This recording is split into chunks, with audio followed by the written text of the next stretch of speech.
Detik.com itu adalah portal berita pasar modal dan ekonomi. Sesuai namanya memang kita berfokus pada isu-isu seputar pasar modal, ekonomi, bisnis, dan kemudian tagline kita smart life, artinya juga hal-hal yang berkaitan dengan kehidupan masyarakat masa kini.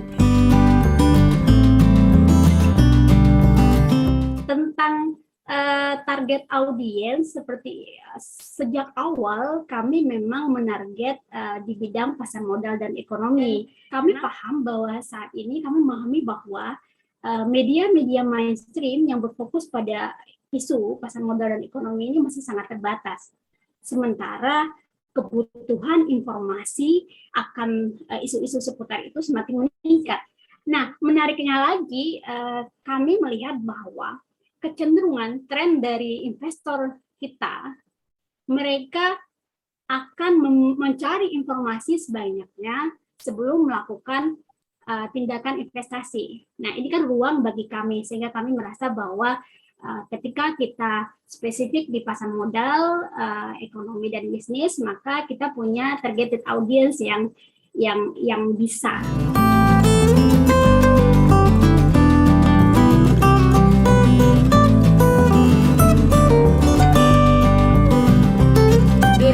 Ini akan menjadi tahun yang sangat menarik ya, dan mungkin juga unpredictable karena kan ada banyak perubahan yang terjadi.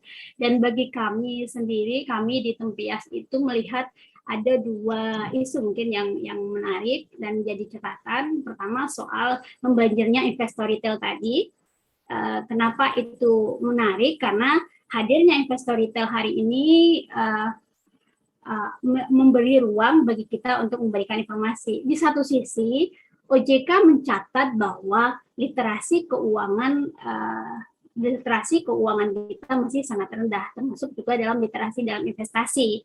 Karena itu, informasi-informasi seputar investasi, tentang profil risiko, hal-hal yang harus diperhatikan itu akan menjadi penting. Nah, menarik lainnya, menurut kami yang akan berpengaruh dan akan mungkin banyak berpengaruh dalam tulisan dan ekonomi tanah air itu adalah inflasi. Inflasi itu orang bilangnya the silent killer. Memang hari ini kita belum merasakan, tetapi dia akan ada. Apalagi ada dua faktor besar yang hari ini terjadi, seperti kenaikan suku bunga di Amerika, kemudian juga ketidakstabilan ekonomi global akibat situasi politik di Ukraina dan di Ukraina, di mana nanti ini akan berpengaruh kepada harga-harga komoditi.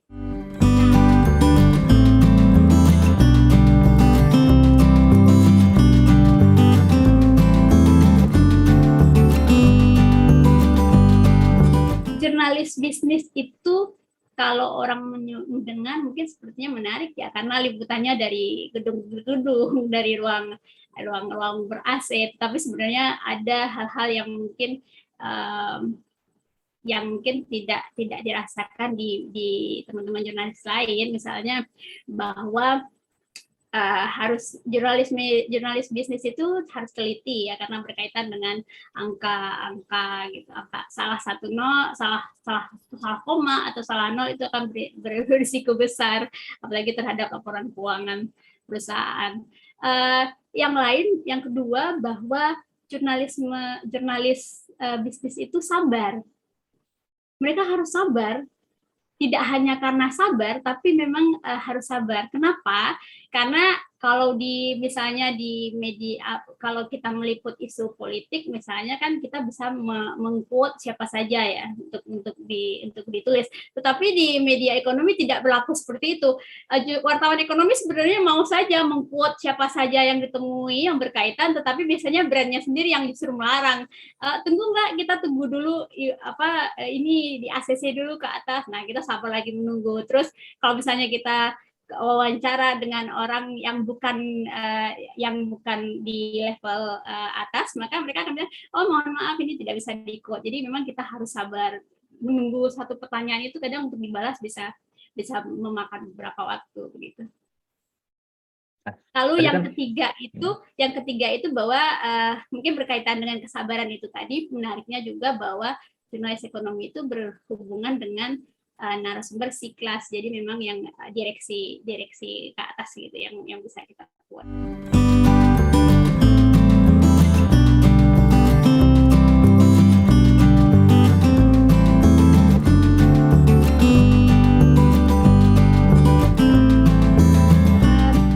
Sebagai jembatan, press release tentulah menjembatani kepentingan korporat, ya, kepentingan brand dan juga kepentingan publik. Nah, bagi kami di media yang dibutuhkan adalah press release yang memberikan informasi yang luas, tidak hanya tentang what, tidak hanya tentang apa yang dilakukan, tetapi how-nya. Jadi apa dampaknya, lalu next-nya apa. Jadi tidak hanya sekedar kegiatan yang dilakukan saat itu, tetapi hal-hal yang berkaitan di belakangnya. Yang pasti juga bahwa press release itu janganlah dianalogikan ketika memberikan press release kepada jurnalis, bahwa jurnalis adalah akan menyampaikannya kepada pembacanya plek tidak, karena kan jurnalis media bukanlah humas dari korporat.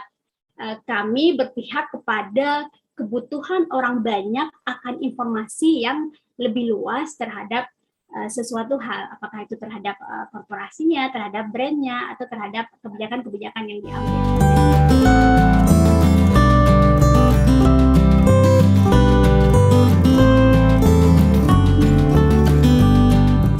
Saya Hari Kartini ini adalah momen yang sayang untuk dilewatkan tanpa kita melakukan refleksi terhadap diri sendiri dan juga keberadaan perempuan itu sendiri.